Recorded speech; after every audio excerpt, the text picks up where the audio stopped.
The very man accused of shielding abusers is now the Pope who could end the scandal once and for all. How is that possible? How can someone criticized for mishandling cases become the very leader who might finally bring justice and healing to the Church? Today, I'll show you why I believe Pope Leo XIV, yes, despite everything you've heard, will go down in history as the Pope who refuses to tolerate abuse.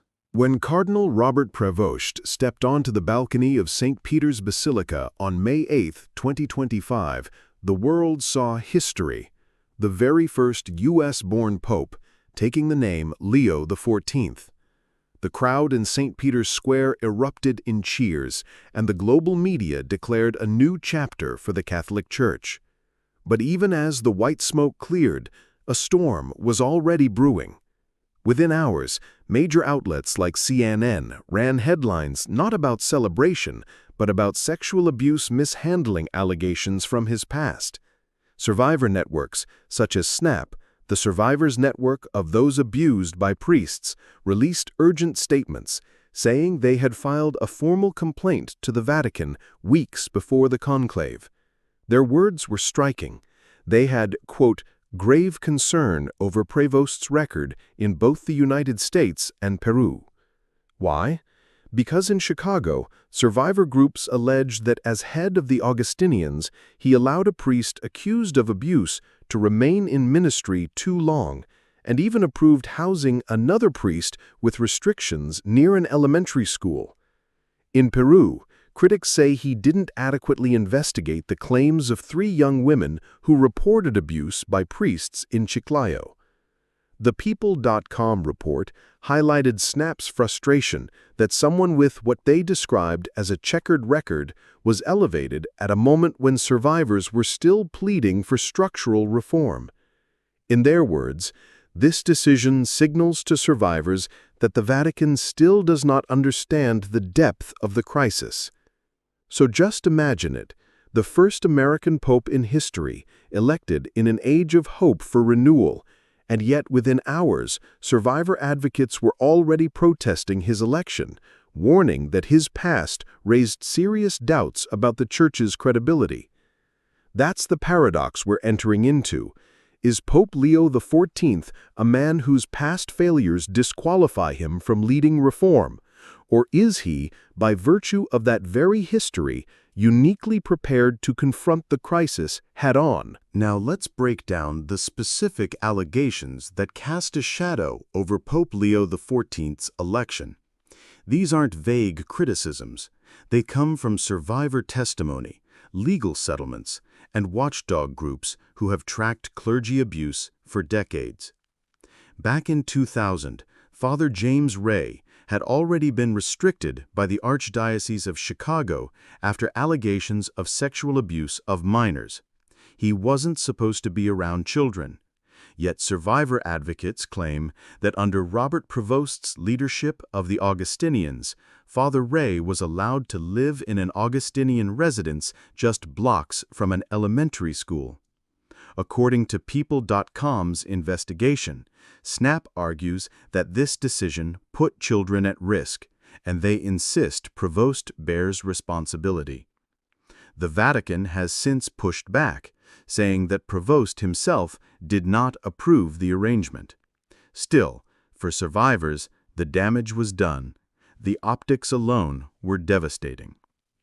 Then comes the case of Father Richard McGrath, another Augustinian priest. McGrath was a high school principal in the Chicago suburbs. In 2006, he was accused of sexually molesting a student and later found in possession of inappropriate sexual material on his school-issued laptop. Critics point to delays in his removal. Eventually, McGrath was expelled from the order, but by then, the damage had been done.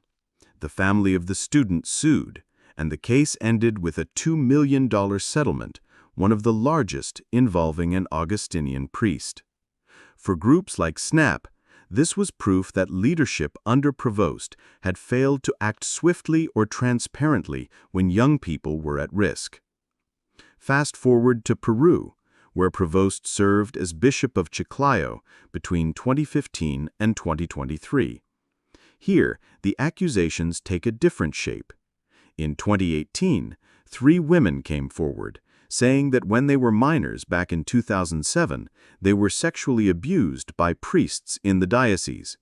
They alleged that their cases were not properly investigated under Provost's leadership. According to CNN's reporting, critics claim that restrictions placed on the accused priest were not clear enough, and that the victims were left without justice for years. But the diocese, and later the Vatican, defended Provost. They say he personally met with the women, offered psychological support, forwarded their cases to Rome's Congregation for the Doctrine of the Faith, and even encouraged them to file civil lawsuits. Civil prosecutors eventually closed the case, citing the statute of limitations. Yet in 2024, the case was reopened, showing the gravity of the women's claims. To survivor networks, these examples paint a pattern: a leader who may have followed procedure on paper, but who failed to act with the urgency and transparency needed to protect victims. Snap summarized it bluntly. Pope Leo XIV, they say, turned a blind eye to abusive priests in Chicago and Peru. That's why they filed their complaint to the Vatican in March 2025, weeks before the conclave, hoping the cardinals would think twice about electing him. So when Pope Leo XIV walked out onto that balcony, he carried not only the weight of history as the first American pope, but also the burden of these unresolved questions about his past. If we really want to understand the weight of these allegations, we have to listen to those who've lived through the trauma, the survivors. Their voices are loud, raw, and relentless. And in 2025, just before the conclave, they made sure Rome could hear them. The Survivors Network of those abused by priests, the world's largest survivor-led advocacy group, didn't mince words. In May 2025, they issued a public statement expressing grave concern that Robert Prevost, now Pope Leo XIV, had been elevated despite past controversies. They pointed directly to his handling of priests like Father Ray and Father McGrath in Chicago, and the Chiclayo abuse claims in Peru. Their warning was clear. If the Church wanted credibility on reform, it could not afford even the appearance of covering up or mishandling abuse cases. But this wasn't just talk. Earlier in March 2025, Snap filed a formal complaint with the Vatican itself. In that document, they accused Prevost of showing a pattern of neglect, following procedure on paper, but failing to protect children in practice. They urged the Vatican to halt his candidacy for the papacy until a full investigation could be conducted. While Rome didn't block him, the very existence of that complaint shows how seriously survivor groups are pushing for accountability. So what do survivors want? They're not just pointing fingers, they're demanding structural change. Transparency, that bishops and Vatican officials make public the names of credibly accused priests without years of delay. Independent investigations. Survivor groups argue that church officials cannot police themselves. They want cases referred immediately to civil authorities, not handled only behind Vatican walls. Accountability for bishops. This is the hardest demand. Snap and other groups want bishops and cardinals held to the same standards as priests, meaning removal from office if they cover up or mishandle abuse. For survivor advocates, Pope Leo XIV's election isn't just about his past, it's about the future. Will he use his papacy to show zero tolerance, not just for abusers, but also for bishops who failed to protect the vulnerable? Or will the cycle repeat itself? Statements of regret, internal procedures, but little transparency. And this is where the story takes a surprising turn, because while survivor groups raise alarms, Pope Leo XIV himself is sending signals that he may be the most determined pope yet when it comes to rooting out abuse. In Peru, many survivors of the Sodalitium Christianae Vitae, a lay movement plagued with abuse scandals, actually credit Prevost with helping them when no one else did. He supported Vatican investigations, pushed for legal accountability, and even facilitated compensation. Prominent journalist Pedro Salinas, who exposed that scandal, praised Prevost's courage and even suggested that some of today's attacks might be politically motivated, retribution from those he once confronted. Sociologist Rodolfo Soriano Núñez went further, calling Prevost one of the best bishops in Peru when it came to handling abuse. And listen to his own words, spoken before he became pope. "We reject cover-ups and secrecy. That causes a lot of harm. If you are a victim, report it." This isn't the language of someone indifferent to survivors.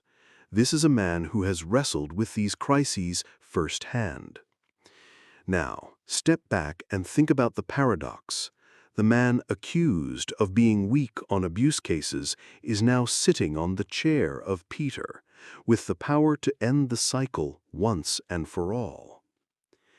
I believe this is not an accident.